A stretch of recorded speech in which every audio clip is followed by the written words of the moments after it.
Hii ni sehemu ya pili katika mwendelezo wa somo letu la effect muhimu katika graphic design, ambapo siku ya kwanza tuliangalia kuhusiana na hizo effect, lakini leo tunaendelea hapo hapo pia kwenye effect nyingine. Kumbuka hizi ni effect muhimu tu ndogo ndogo kwenye graphic design, hasa kwenye programu ya Adobe Photoshop ambazo zitaweza kusaidia kufanya kazi zako kwa ufanisi na kwa ubora. Na kwa siku ya leo tutazungumzia effect muhimu zifuatazo. Namba moja, tutazungumzia effect inayoitwa stroke effect. Namba mbili, tutazungumzia blending mode effect. Namba tatu, tutazungumzia color overlay effect.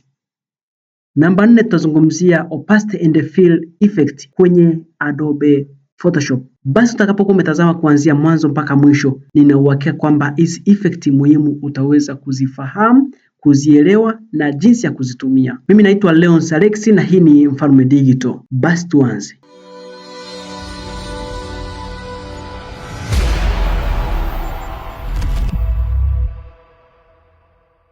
Kabla hatujaanza, hakikisha unafanya mambo haya matatu. Jambo la kwanza, hakikisha una subscribe kwenye channel hii.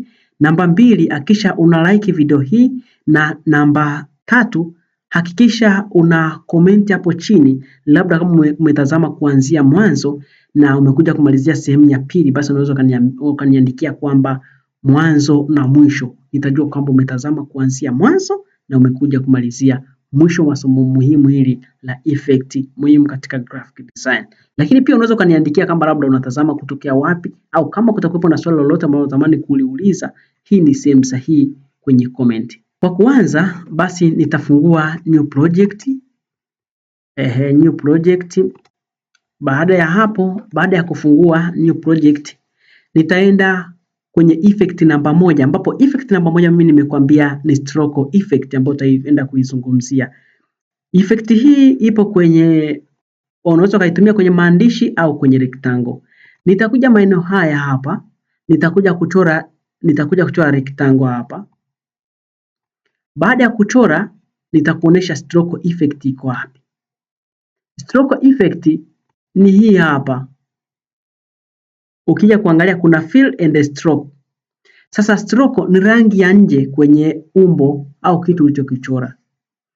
Ni rangi ya nje ya umbo. Mfano, nakuja hapa naweka rangi labda tuseme ya labda rangi hii hapa. Ninaongeza hapa. Unaona rangi tuliyoipata eh? Sasa hii rangi hii hapa ambayo imepita pembeni hii, ambayo umeona imepita pembeni hapa hivi, hii hapa, basi hiyo ndo stroke na hii ndo fill.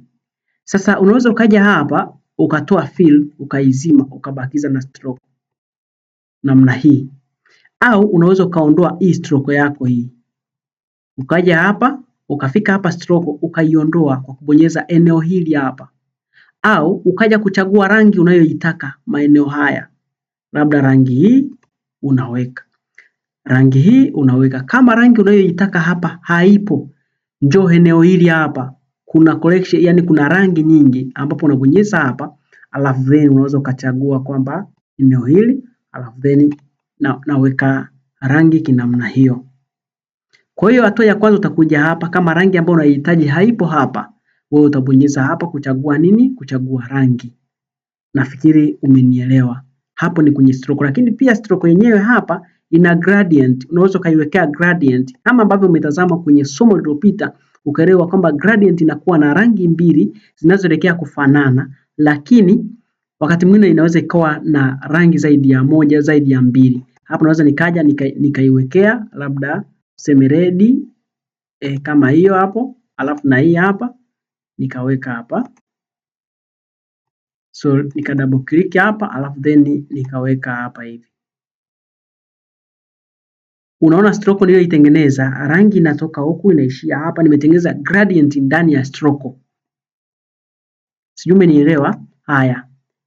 Ili kusudi uweze kupata stroke hapa juu, lazima ukishamaliza kuwa umeselect rectangle yako hii, lazima uje uselect kwenye eneo hili hapa, kwenye hiyo tool ya rectangle.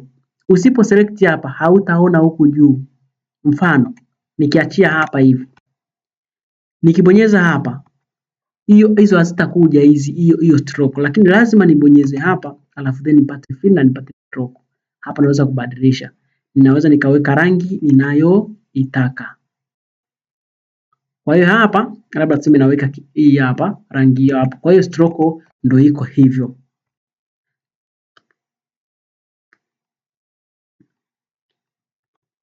Nafikiri umenielewa vizuri. Sasa stroke hii ina option, unaweza ukaiongeza au kuipunguza. Unaweza ukaongeza hapa au ukapunguza hapa. Unaona ninavyoongeza namba na yenyewe inaongezeka. Na yenyewe inaongezeka. Kwa hiyo stroke ipo namna hivyo. Lakini pia stroke hiyo nikiwa nimeshaiongeza labda tuseme mpaka maeneo haya, ina option pia huku upande huu ambapo hapa unaweza ukachagua doti hizi hapa. Ukija kuangalia nikiongeza zitakuwa zinaongezeka zikiwa ni doti. Nikibadilisha rangi hapa labda tuseme niweke labda niweke yes black hii hapa. Unaona doti nizoziweka hivyo? Kwa hiyo itakusaidia kwenye kazi zako unazozifanya. Sijui umenielewa? Yes. Kwa hiyo iko hivyo. Natumai umenielewa vizuri kwenye eneo la stroke kwa kutumia upande huu. Hapa kwenye fill naweza nikaweka rangi hii na ikawa namna hiyo. Lazima ukigusa rectangle, lazima uje uguse pia rectangle tu huku, alafu then uje upate fill and stroke. Kwa hiyo stroke yetu ni rangi ya nje. Stroke ni rangi ya nje. Hii hapa rangi ya nje. Itokea umetengeneza kitu natamani kuweka rangi ya nje basi. Lakini pia sio tu kwamba utaiweka kwenye rectangle tu. Unaweza ukachora hata pia unaweza ukachora eclipse kama hapa. Yes, nimechora eclipse hapo. Baada ya hapo eclipse yangu ndio hii hapa.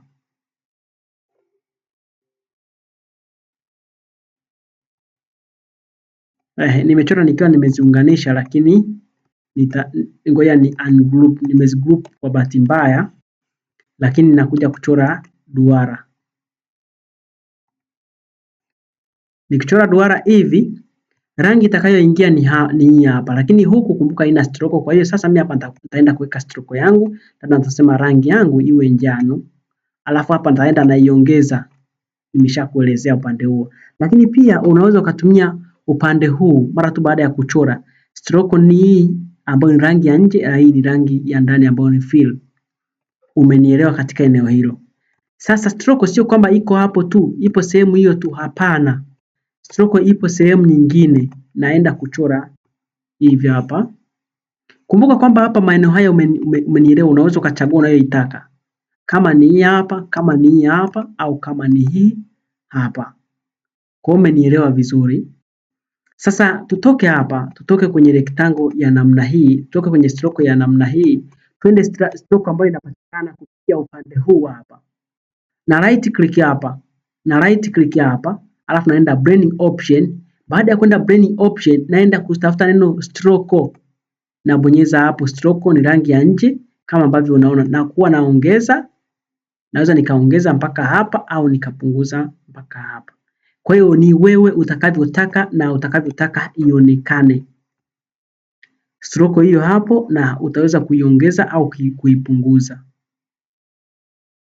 kwa namna hiyo.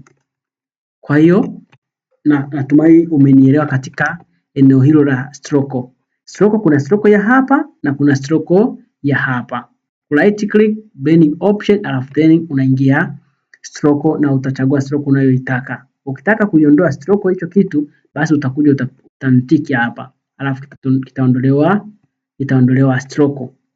Natumai kwenye effect ya stroke umenielewa. Lakini pia unaweza ukawa una picha ya mtu labda ipo huku unataka kuiwekea stroke. Tuchukulie labda picha gani?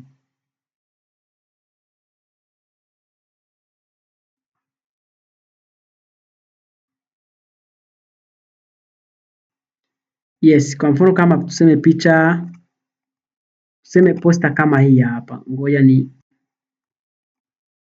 Okay, naenda file, press linked, naingiza picha ambayo labda naitaka kuiwekea stroke. Kwa hiyo usiwaze, rangi ya nje ndo inaitwa stroke na unaweza ukaitumia kwenye kazi zako na ikaweza kuleta matokeo makubwa.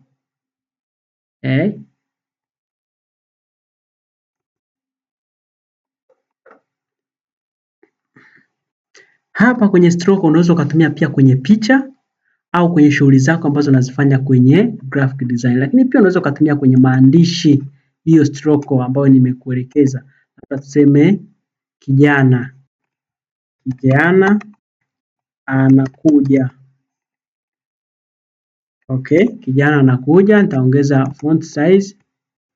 Yes. Baada ya hapo nataka niweke effect ya stroke. Na right click hapa.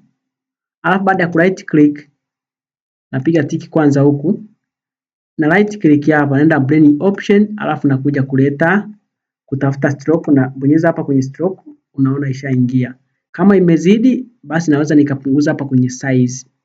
Ikawa labda namna hii. Kwa hiyo natumai umenielewa kwenye eneo zima la stroke effect. Vizuri kabisa. Unaweza kutumia kwenye picha, kwenye maandishi, kwenye shape hiyo stroke na ikaweza kupendezesha kazi zako. Hiyo ni effect namba 1 tumeimaliza. Tunaingia effect namba 2 ambayo ni blending mode. Okay. Baada ya kuchora labda tuseme kwenye effect hii naweza nikakwambia labda tuchukulie hii background hii au ngoja ni enter kabisa huku. Press linked. Naenda kuweka background huku.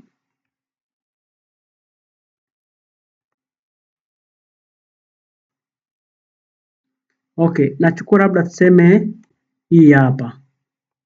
Nachukua hii hapa alafu na insert hapa. Baada ya hapo kwenye blending mode utakuja kuona jinsi itakavyokuja kukaa. Okay, unaiona hii? Baada ya hapo naingia file, press linked kupata picha zangu. Labda naweza nikasema labda ngoja nitafute picha nyingine ya kuweka hapa. Tuseme labda hii hapa. Baada ya hapo na insert. Hasa kwenye kuinsert blending mode inakuja inafanyika wapi? Unaweza ukaiweka hapa, alafu then ukija upande huu hapa kwenye normal hapa, uka right click hapa, ukabonyeza kwenye kialama hiki. Basi kuna kuwepo na option mbalimbali zinakuja. Hizo option unaweza ukaenda unazijaribu. Unaweza ukajaribu labda kama overlay, soft light, add light, labda hivyo unachagua effect kulingana na unachokihitaji. Nafikiri umenielewa kwenye eneo zima la namna hiyo. Kwa hiyo wewe unakuja hapa, kuna neno normal kwenye kompyuta yako, kuna neno normal. Sasa wewe normal hilo unalibadilisha, unaweka rangi ambayo unaona inafaa au inatakiwa. Kwa hiyo sio lazima, yani inakuwa ni rahisi kwa namna hiyo. Baada ya kujua effect ya namna hiyo ya blending mode, basi tuingie effect namba 3 ambayo inaitwa color overlay. Katika effect hii huwa mimi naitumia kwenye kutengenezea shape mbalimbali, fonti mbalimbali. Kwa mfano tuchukulie labda tuseme ni kijana mpambanaji. Right click hapa. Yes, hapo na select all. Baada ya hapo kumbuka hapa na kufundisha color overlay. Sasa hapa inatusaidia, effect hii inatusaidia tuweze kupunguza muda wa kuanza kuvua labda background, labda kufanya vitu vingi mbalimbali. Hii inasaidia kuokoa muda. Kwa mfano, tuchukulie hii rangi hii labda nataka hii rangi nibadilishe iwe red. Sasa naweza nikafanya hivi, nikaingia hapa nika right click. Nikisha right click naingia blending option. alafu then naingia color overlay. Nabonyeza hapa color overlay, itaingia rangi ambayo ipo hapa, Kwa hiyo hapa nitabonyeza hapa, labda kama nataka kubadilisha rangi, nitabadilisha rangi. Baada ya hapo basi itakuwa imekuwa vizuri hii ya kutumia color overlay. Ni simple tu. Yaani ni simple, una right click, unaenda blend option, alafu baada ya hapo basi unaenda color overlay. Asante. Kwenye eneo hilo najua nimekuweka vizuri. Color overlay umejua kuzitumia. Lakini pia tuingie eneo jingine nimekwambia kama tunazungumzia kuhusiana na opacity and fill. Opacity ni muonekano, lakini fill pia na yenyewe naweza nikasema ni muonekano.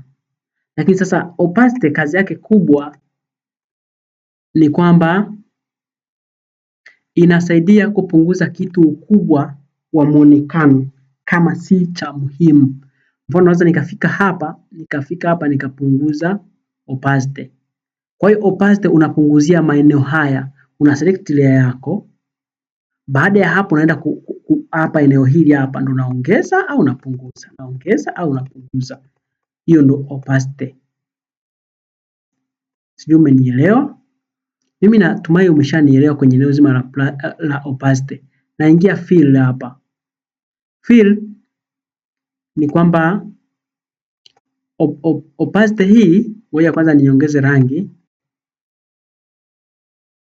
Basi opacity ni muonekano, yani kufanyaje, kupungua au kuongezeka. Naitwa Leonce Alex, hii ni Mfalme Digital, na kushukuru kwa wewe ambao umeamua kutenga muda na kujifunza eneo hili.